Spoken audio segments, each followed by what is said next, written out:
Europe 1, j'ai choisi pour vous.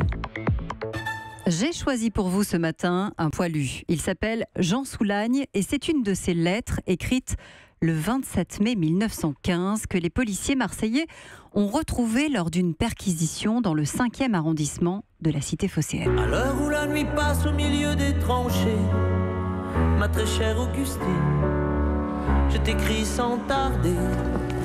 Ce courrier, rédigé à l'encre noire, les a touchés. Il avait été envoyé depuis la Somme, où ce sergent de 24 ans, officier dans le 75e régiment d'infanterie. C'est à son ami, son seul ami, dit-il, un certain Jean Audifrène, qu'il était adressé.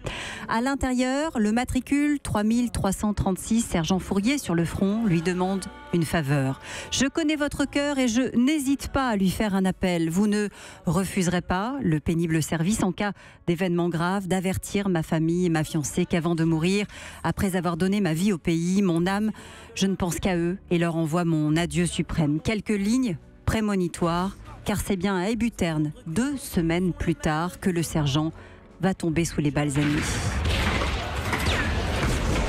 Il n'en fallait pas plus pour émouvoir les enquêteurs marseillais qui, sur Twitter, ont lancé un appel pour retrouver les descendants de Jean Soulagne. En 48 heures, les réseaux sociaux sont parvenus à retrouver la trace de la famille. Arnaud Louis, chargé de communication à la direction départementale de la sécurité publique des Bouches-du-Rhône, n'en revient pas.